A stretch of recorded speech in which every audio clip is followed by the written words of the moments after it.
Hello. How's everybody doing? Awesome. Well, this is Mikey. I am Haley, and we are incredibly excited to talk to you guys today about the new team that we're building inside the White House. Thank you, Goldie, for the very nice introduction, called the United States Digital Service. As Goldie mentioned, we just launched about 2 years ago, so we're excited to kind of give you a little bit of an update on some of the things that we've been working on and a little bit of how our team operates and the style in which we work. But to start at the very top, the team that we run is called the United States Digital Service. It essentially operates like a network of startups across the federal government, and what we focus on is using technology and design to deliver better services for the American people. You can kind of think of our team as a little bit of a Peace Corps for nerds, which is one of the analogies that we like to joke about a lot. Our play is pretty simple. So first, we recruit some of the very best technologists and designers and product managers from across the country, and we convince them to come into government for short tours of duty on a short-term rotation model. Second, and very critically, we pair these incredible individuals from the Tech Peace Corps with the dedicated, smart civil servants already inside government today who know how to create change on the ground and have deep, deep familiarity with these services and the importance of the work of government. Third, we take that awesome molecule of civil servants and the Tech Peace Corps, and we deploy them strategically on the most important services that government has to offer. And last but not least, we give them massive air cover from the leadership inside the agencies, and in some cases all the way up to the president himself, to go in and start transforming those services to work better for the people and the users that they are trying to meet.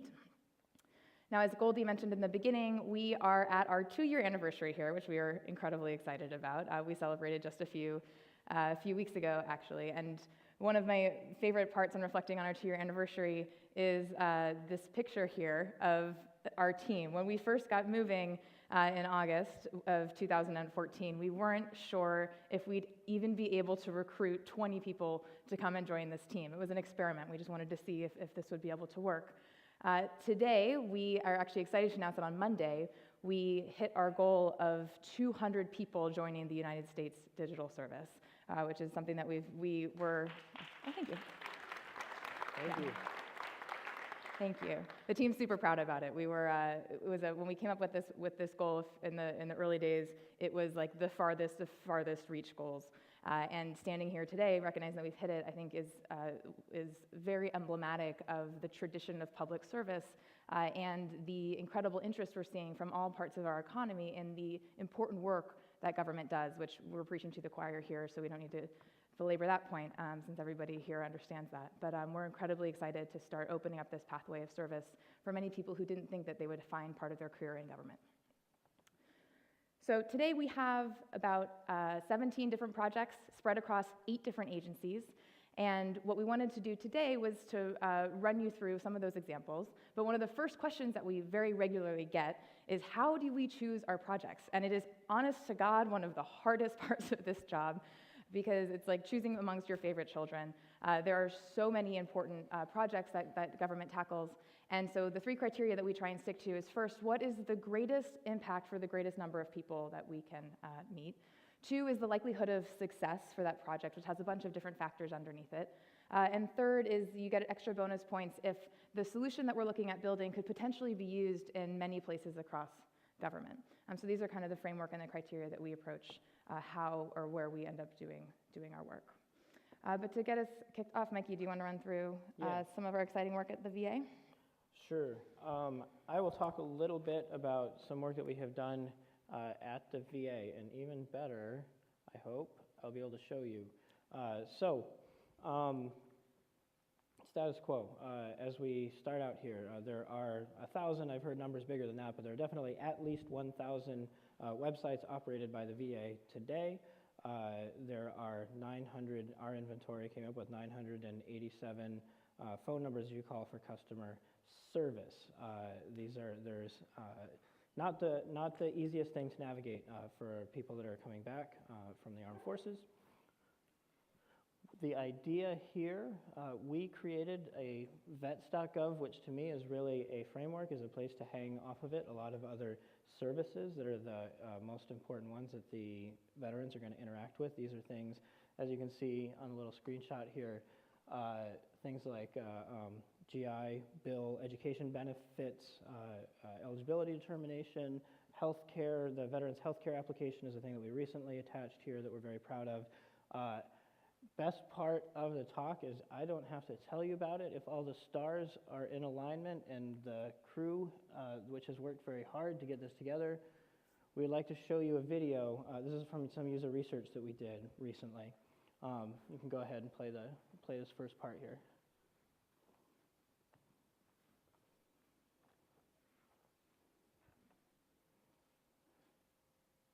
No, I've been to va.gov a few times. Okay. I know I've been on this website before. I don't remember any of my login information though for my health eVet. Okay. So What did you use I've that been website on that. for? When I signed in for something on here, it directed me to that, and I just remember it popping up and there being a link for it.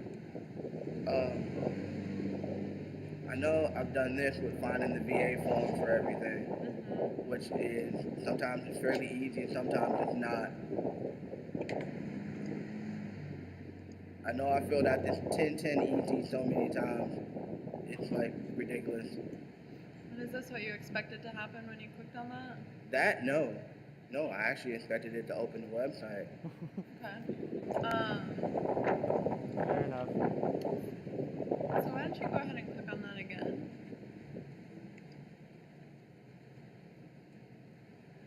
And let's go ahead and click advanced. Let's click proceed. This isn't staged for the demo. This is what happens when you...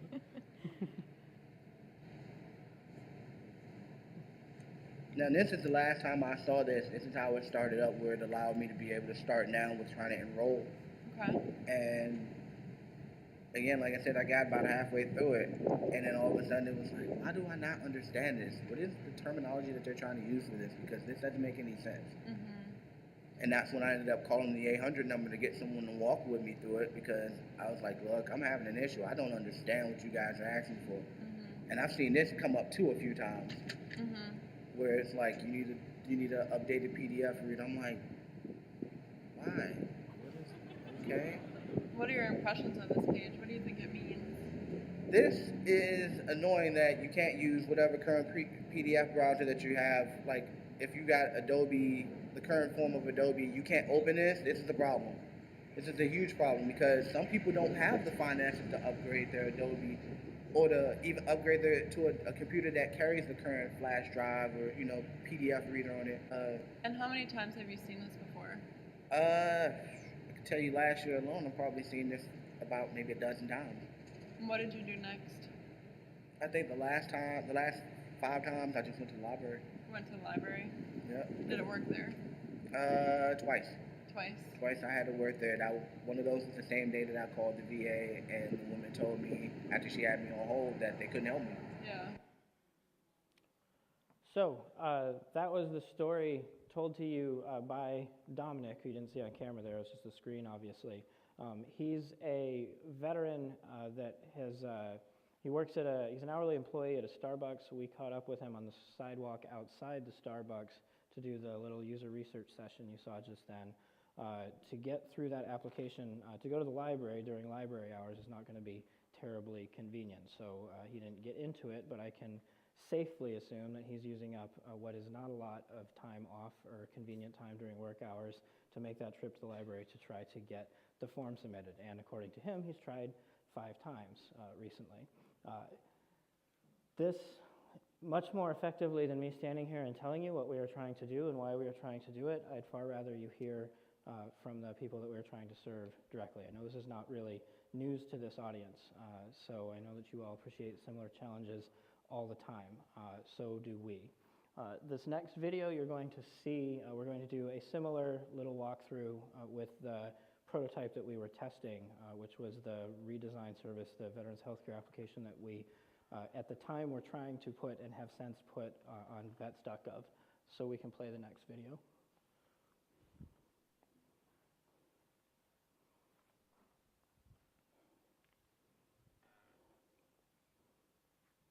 so we're gonna shift gears just a little bit. So now I want you to take a look at this website, and just talk to me about your first impressions.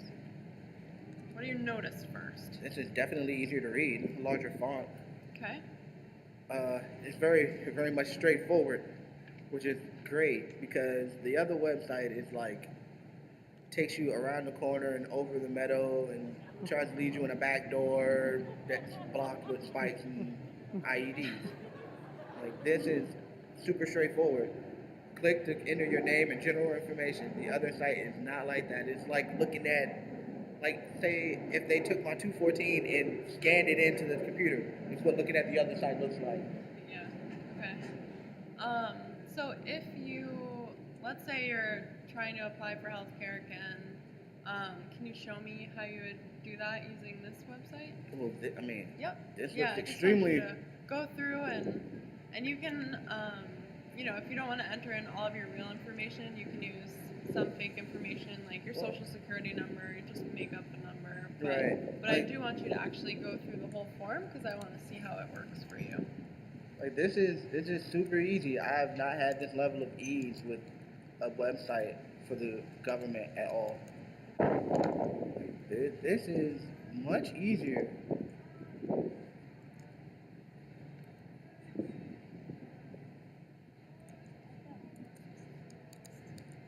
This is extremely easy. I'd use this over using anything the VA offers. This is awesome. I don't think they understood that we were from the government. That's all right. Anyway, you get the idea. Now that we have been at this for 2 years, it's a lot more satisfying to be able to show you some of the kinds of stuff that we are up to than to just tell you that a bunch of promises about what we're doing in the future. So that's what we're about. This type of stuff that you see on vets.gov, this is the thing you just saw, Which is now the video live of. on the internet. Yep. I'm going to tell you about one other VA project. We're going to squeeze in a little bit about immigration, and then I'm going to tell you some of our lessons learned here 2 years in. And we're going to do this in 7 minutes and 40 seconds, so hang on. We have another team working at the VA that's working on the disability claims appeals process. You might remember that the disability claims process was prominently featured in the news for a good part of the last 5 years because there was a large volume of them, and we're having a hard time keeping up. Having cleared that backlog, which the VA worked through, that predictably turns into a large volume of disability claim appeals that have to be adjudicated, which is a similar large-scale processing problem. The process is a little complex. You are not expected to be able to read that. I have not made an attempt to try to read it. It is a process map that our research team did as we were getting ready to take on this part of the process. This is a screenshot of the piece of software that they have been using. This is the view that the government adjudicator would see. I don't want you to misunderstand that this is terrible just because it looks like a little bit out of fashion. That's not the point. We don't care. However, upon studying it, it was not the quickest or most efficient way to get through, that we could do the data entry, and also it made the learning curve for people that are learning to do this job a little bit harder, which is a big challenge when you're trying to ramp up to meet an expanding need. So this is what we found, and it does give you an idea of the generation of technology that we're working with in this exact case. This is the team. The woman second from right is Marianne Brody. She was the voice you heard a second ago during the video with the research with Dominic.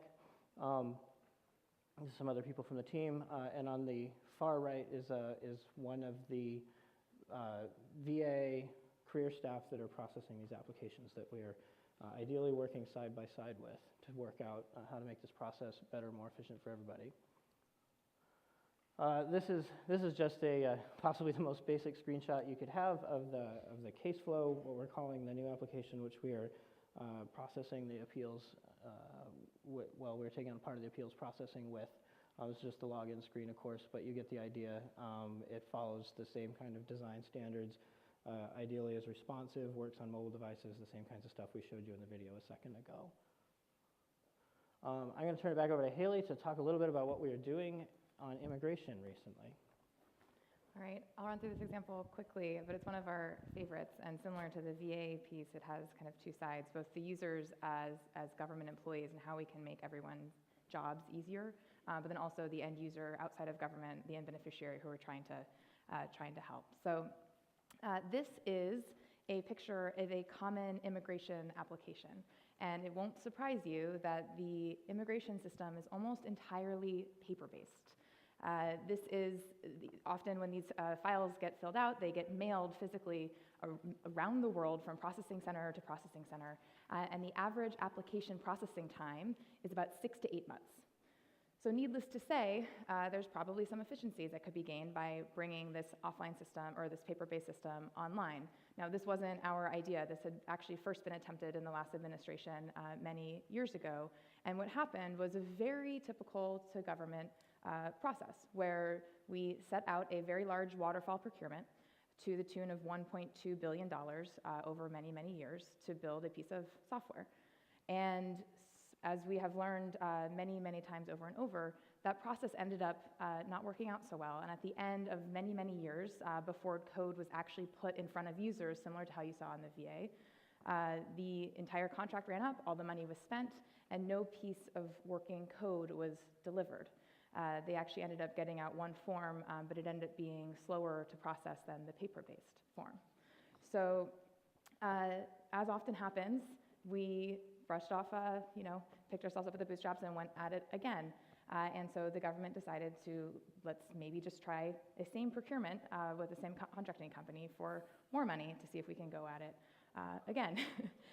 And at that point, the incredible team that was already inside USCIS and on the ground there, Mark Schwartz and a bunch of people who are fabulous civil servants, decided to say, wait a second, can we try this another way? Is there a different way besides a huge waterfall contract where we have very visibility into what's getting delivered and users don't see functionality for years at a time? Can we do this a different way? And that's when we were able to come in and support Mark and his team at USCIS and actually help them shift into a more modern delivery framework. And this simply means, in this case, a lot of it was introducing Agile into the process and making these very, very long phases into much shorter, quick releases where we could actually test with users, make sure this was working, and then keep iterating. So the first form that I want to show you quickly, this is an example of the form I-90. It is one of the highest volume forms in the system, and as a result is why we decided to try and start here. But it is used to file for your replacement green card. So this is a very, very important form for anybody who needs a replacement green card. That's your work authorization. It's your right to be in this country. It's a big deal when you don't have a replacement green card. So we decided to start with this. We're excited to say that now the form I-90 is online today. It is working. The applicant and the government adjudicator themselves do not need to touch a piece of paper. And this was released in about 3 months of us joining with our partners over at USCIS. The next form here is naturalization, and we are currently piloting right now, bringing what is a very complicated naturalization eligibility process into a very similar, easy-to-use online experience as well. But Mikey, do you want to run us through in our end here on some of the things we learned? I'll give it a shot. So with 2 years and some months at this, there are, as you could imagine, quite a lot of stories that could be told. We picked out 4 points that we thought would be valuable to those of you that are also attempting this kind of work, trying to change behavior at large-scale organizations of any type. We have found a few things to be true. The first 2 are related, and the last 2 are related. So first one, the deadline, sense of urgency, a hard date on the calendar, we have to get something done by a certain point, goes a long way. That's the next best thing if you don't have something that already launched that needs to be fixed. Like my original introduction to this entire space of work was healthcare.gov. You may remember that by the time we were working on that, it already needed some help. Of course, everybody does not want to repeat that story in exactly that sequence every time, so the next best thing is if we have a deadline that we can work towards that makes everybody feel a sense of urgency. Number 2, the air cover, by which we mean in this case, is the support and attention and endorsement and belief of the executive leadership at the agency you're working at is essential. in part because any project which is going to move at the pace that you would like it to move and have the kind of impact that you would like it to have is going to cross over a lot of established organizational boundaries, almost by definition if you think about it a little bit, because if a problem could easily be solved in any one person's area of control that they had strong control over, it probably already would be, because everybody in such a position wants the same outcomes you do. Nobody wants to design a website that's going to make them complain about going over the corner and around the meadow and back through the back door with spikes and IEDs. That's not anybody's goal. Hey, you memorized that. That's pretty good. Yes. That's there is a director's cut of that video, by the way, in which he uses some slightly stronger language to express his feelings about the website. But nobody sets out to create that end user experience. Therefore, logically, when you find that kind of user experience, it is because no single person had enough control over the situation to get a more cohesive outcome. So our projects encounter the need to go through organizational divisions all the time. And that makes my last point, which is that the technology part of the problem is very rarely even the hardest part of it. Nothing that you saw, those videos that you saw, these are not whizzy space-age technology from the future. They are not self-driving cars. They are not rockets going to Mars. They are basic, this is a point that Jen Paulka, who founded Code for America, made that bears amplifying every chance that I get. We can say innovation, but really this is basic technology applied correctly. That is the idea. The problems that we're able to address when we're successful are very often of the organizational and management sort that we were talking about just a second ago. So technology is not the magic bullet that solves all things. Neither is USDS the magic bullet that solves all things. These are the factors that we have found made it likely to make us more successful at the things that we do take on. And we're out of time, so thank you for your attention. And Thank you.